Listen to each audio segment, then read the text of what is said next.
रक्षा मंत्री madam Dana वो भारतवर्ष में आई थी, और जब दिल्ली हवाई अड्डे पर उतरी ना, तो ये नियम है कि विदेश का राष्ट्रपति आता है तो हमारा राष्ट्रपति उसके स्वागत के लिए जाएगा। प्रधानमंत्री आएगा कोई विदेश का तो हमारा प्रधानमंत्री स्वागत के लिए जाएगा। और रक्षा मंत्री थी तो हमारे रक्षा मंत्री स्वागत के लिए गए। और रक्षा मंत्री थे उस समय जगजीवन राम, बाबू जगजीवन राम नाम के एक व्यक्ति हुए हैं। वे स्वागत के लिए गई और हवाई अड्डे पर उनका स्वागत किया।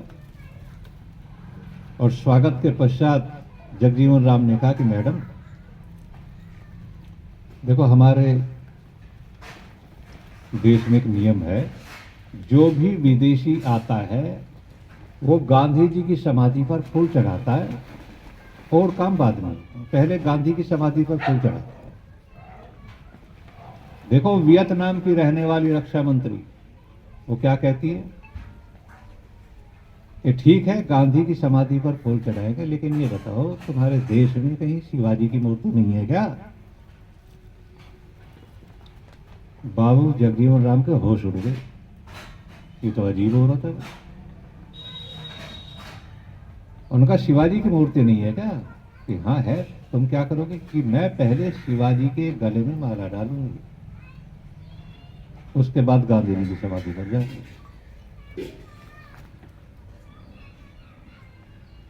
अच्छा,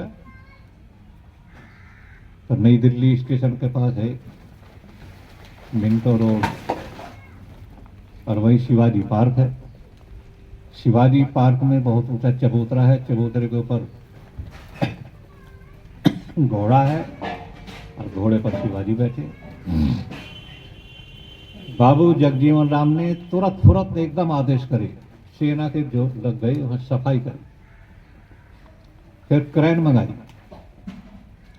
और मैडम को लेकर के वहां पहुंचे। तो क्रेन पर खड़ी होकर के मैडम ने शिवाजी के गले में माला डाली, और फिर जैसे उसके पैर घोड़े पर बैठे हैं ना शिवाजी, तो एक पैर इधर एक इधर, तो मैडम ने दोनों शिवाजी के दोनों पैरों पर मस्तक टेका। और जब वहां से चले ना तो पत्रकारों ने घेर लिया एकदम। बाबू जगजीवन राम ने कहा कि सब पीछे हटो, कोई बात नहीं करो, पहले तो बात मैं करूंगा। बाबू जगजीवन राम ने कहा कि मैडम ये बताओ, तुम्हें शिवाजी से इतना प्रेम क्यों है? तुम तो हजारों किलोमीटर दूर से आई हो, वियतनाम से आई हो, लेकिन शिवाजी से इतना प्रेम क्यों है? हमें तो अचंभा है इस बात का। मैडम ने बहुत अच्छा जवाब दिया। उन्होंने कहा कि मुझे शिवाजी से इतना प्रेम है, तुम्हें इसका अचंभा नहीं होना चाहिए। अचंभा तो मुझे है कि भारत के लोग शिवाजी से प्रेम नहीं करते। अचंभा तो मुझे है, तुम्हें अचंभा किस बात का है? कि हाँ बात तो ठीक है, लेकिन ये बताओ तुम्हें शिवाजी से इतना लगाव, इतना सम्मान क्यों है? मैडम ने कहा कि मुझे लगाव इसीलिए है कि वियतनाम जो आज जिंदा है वो केवल शिवाजी की नीति की वजह से है। उन्होंने कहा क्यों? कि देखो, अमेरिका ने हमसे टक्कर ली, अमेरिका ने हमें बर्बाद कर दिया, जंगलों को आग लगा दी, भूखे मरने लगे, पुरुष लड़ाई में मारे गए।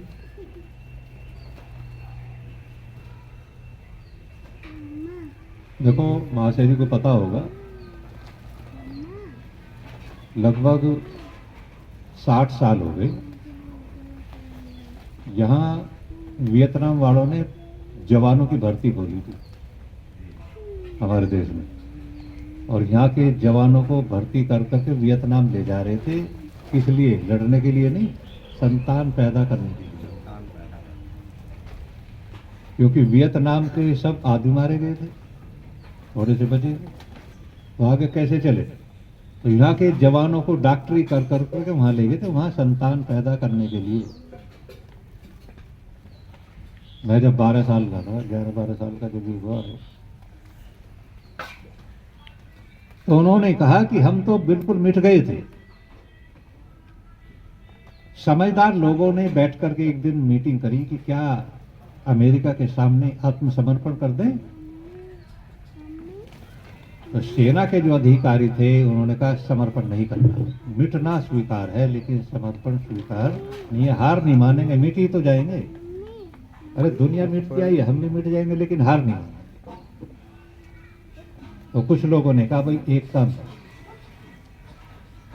अमेरिका बहुत शक्तिशाली है, हम बहुत कमजोर हो चुके हैं, लेकिन कमजोर होने के बाद भी अमेरिका से कैसे जान बचे और कैसे उस पर सम्मान सहित पीछा छुड़ाए।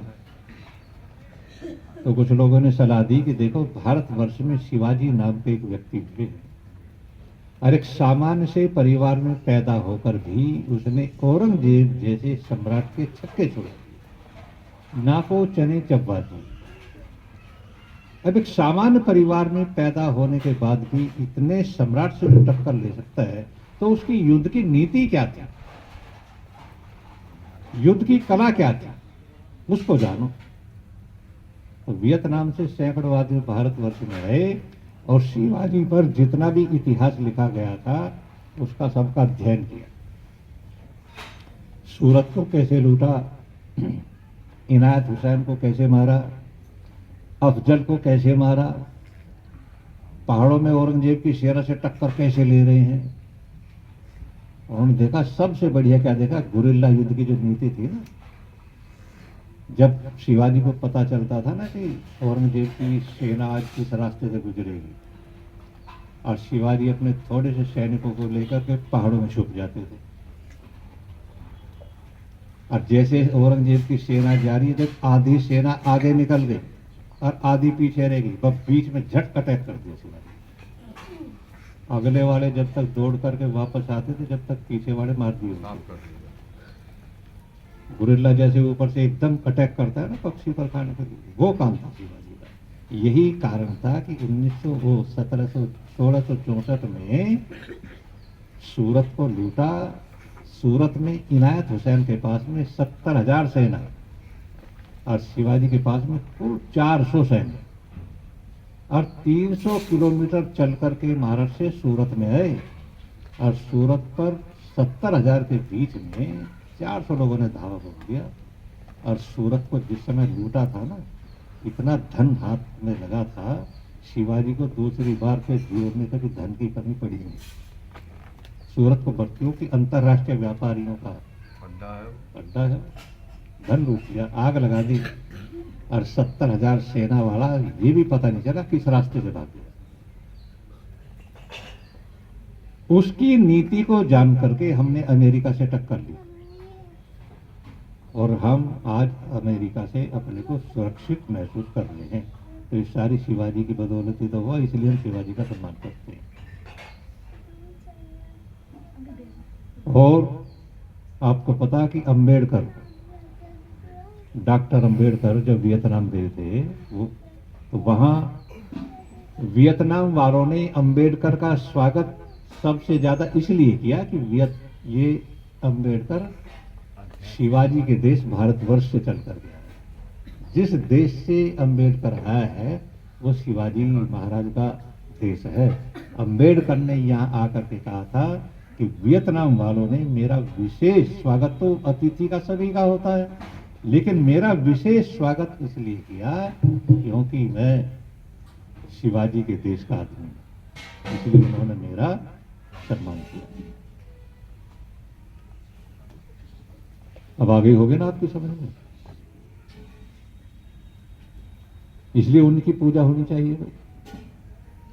अब आप करेंगे, दे दी हमें आजादी बिना खड़क बिना ढाल, चरखों से आजादी मिल गई, मुंह पिटवाने से आजादी मिल गई। मुंह पिटवाने से कभी आजादी नहीं मिलती, और मिल भी गई तो वो आजादी नहीं है। यदि कोई किसी को क्षमा कर भी दे तो जिंदगी भर जो क्षम्य व्यक्ति, जो क्षमा जिसने मांगी, वो नजर नहीं मिला सकता। अब जब नजर नहीं मिला सकता तो आजादी काहे की हुई? वो आजादी नहीं होती। आजादी ली नहीं जाती, मिलती नहीं है, आजादी ली जाती है। अधिकार कभी वैसे ही नहीं मिलते, लिए जाते हैं, छीने जाते हैं।